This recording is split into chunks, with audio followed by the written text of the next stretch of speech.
Ito ang reading mo, Leo. Welcome back to our channel. Ngayon, nasa mabuti kayong kalagayan while watching the channel. Please, sa general reading, kayo nang bahalang magpalit-palit ng situation nyo sa reading ko.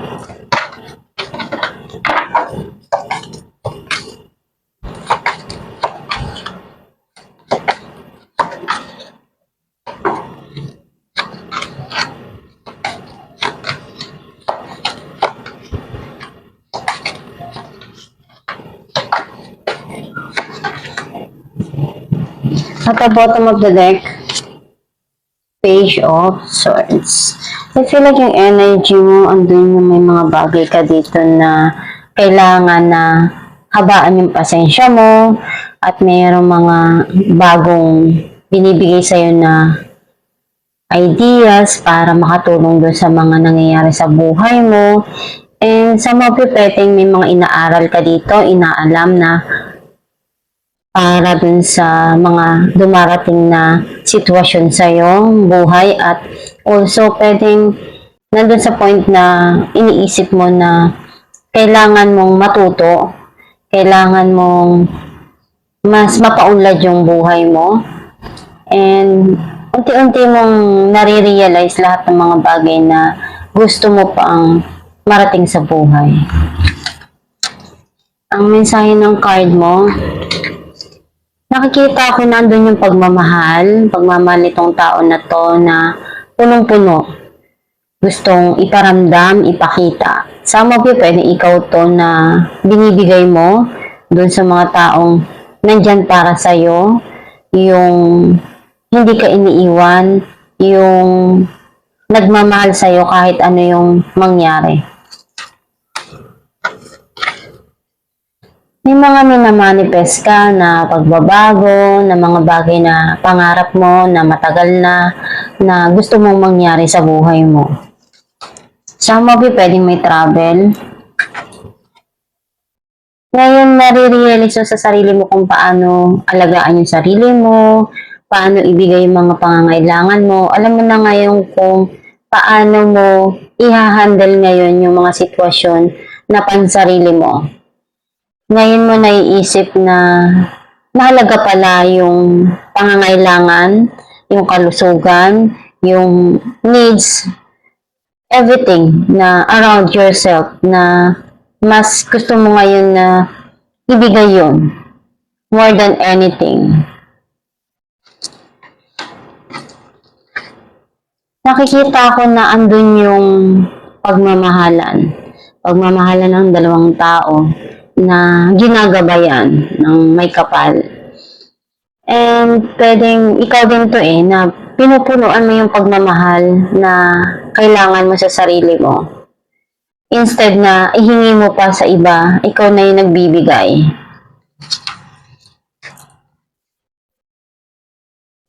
May mga bagay ka dito na kailangan pagdesisyonan. Kailangan mo lang hanapin sa sarili mo kung ano yung mas kailangan mo. Yung makakatulong para sa'yo at sa mga taong nasa paligid mo. Alam mo naman sa sarili mo kung ano yung dapat mong piliin pero naguguluhan ka pa right now. Nakikita ko na may mga bagay dito na pinaplano mo pagdating sa financial, sa hanap buhay, kung paano mo mapapalago yung iyong pera, yung karir mo, yung trabaho mo.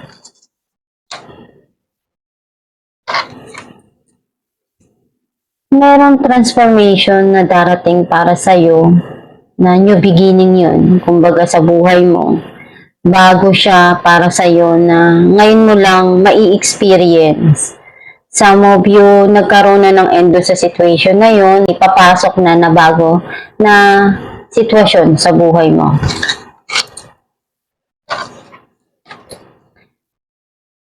Sometimes andun ka sa point na nalulungkot ka. Kasi feeling mo parang mag-isa ka. Naghahanap ka ng matakbuhan, ng makakausap, ng masasabihan ng nararamdaman mo. At andun yung sadness deep inside you.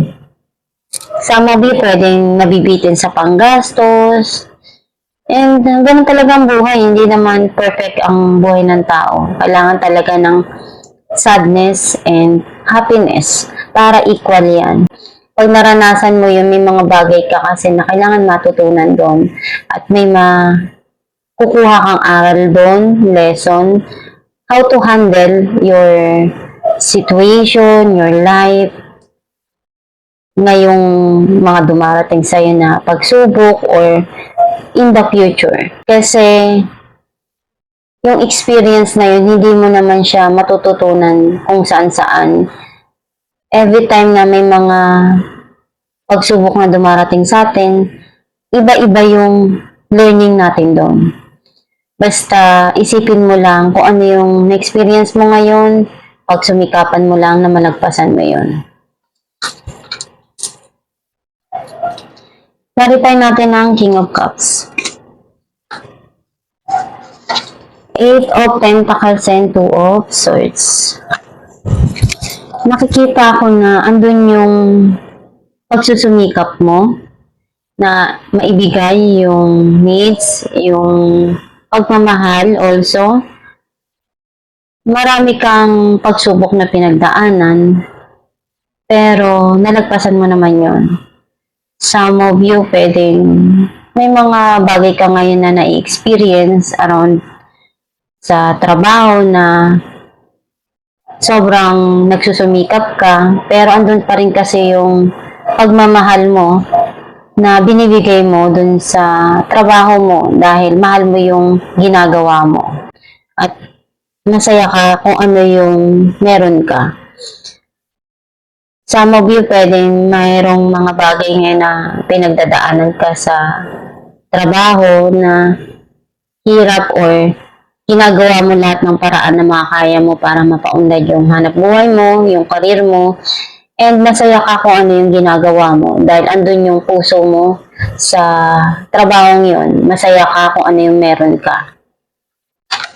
Clarify natin ng The Empress, The Moon, and Two of Wands. Makikita ko na andun yung may mga bagay kang tinatago around yourself only.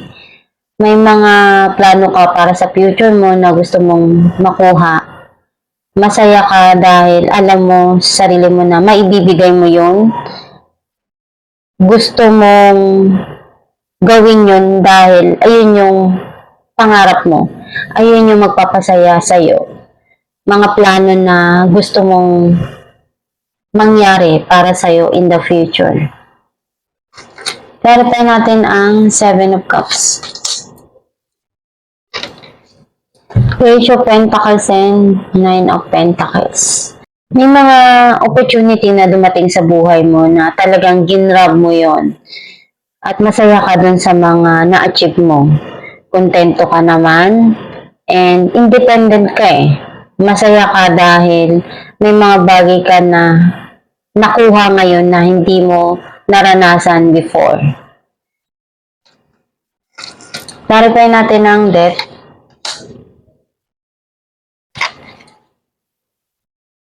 Ace of Cups and Queen of Cups. Nakikita ko dito na may mga bagay ka na gustong ma-achieve pagdating sa pagmamahal. Some of you may darating na bago sa buhay mo na ikakasaya ng puso mo. Andun yung pagmamahal na alam mong punong-puno na binibigay. Pwedeng around the family or ikaw na mismo yung napupuno dahil alam mo yung pagmamahal na gusto mong maibigay sa sarili mo. Kasi gusto mo yung naramdaman yung pagmamahal na inaaruga ka, iniintindi ka, minamahal ka. Clarify natin ang The World. Three of Swords and Queen of Wands.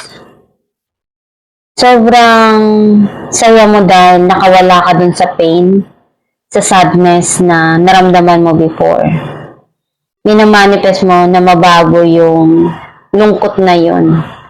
At unti-unti mo naman na heal yun deep within you. Clarify natin ang the Lovers.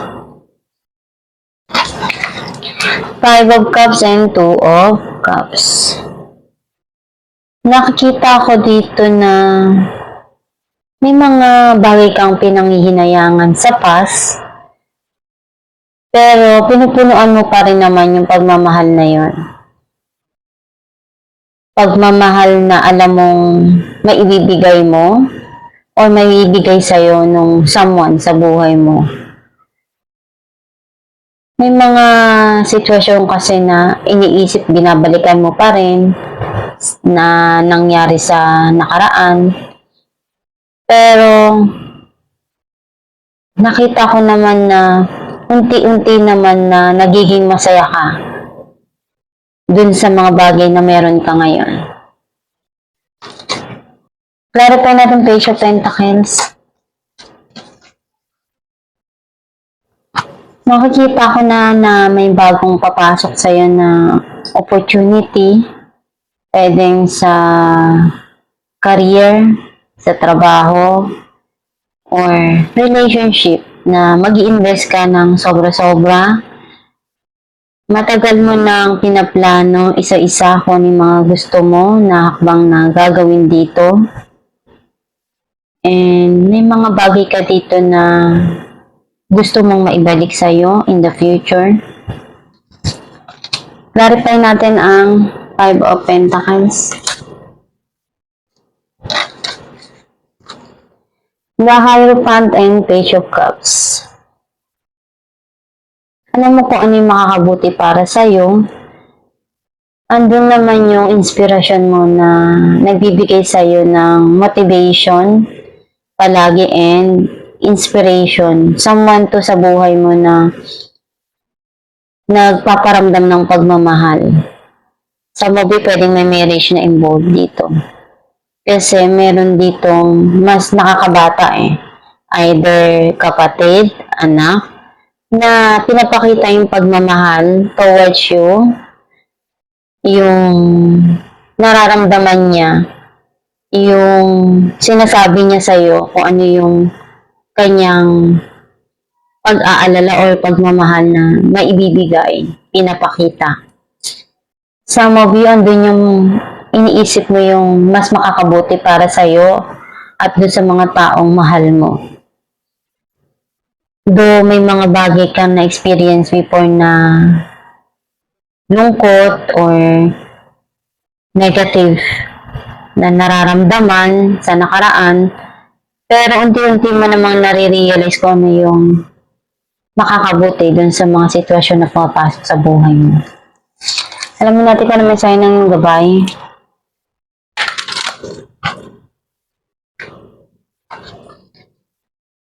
Law of Attraction. Each thought is an investment that pays immediate dividends, so invest wisely. You have the power to choose your thoughts and align them with love, peace, and harmony. At your request, we will gladly attune your energies to higher frequencies. Ang mensahe ng iyong gabay na kung ano yung mga bagay na ina-attract mo, iniisip mo, ini-invest mo sa feelings mo, sa thoughts mo, ayun din yung darating sa'yo na outcome. Basta palagi mo lang isipin yung mga positibo na gusto mo mangyari sa buhay mo para yun yung ma-attract mo na dumating sa buhay mo. And isipin mo lang yung desire ng puso mo, yung ikakasaya ng puso mo at ng mga taong mahal mo para mas maganda yung pasok para sa'yo ng mga blessing ng mga darating sa iyo.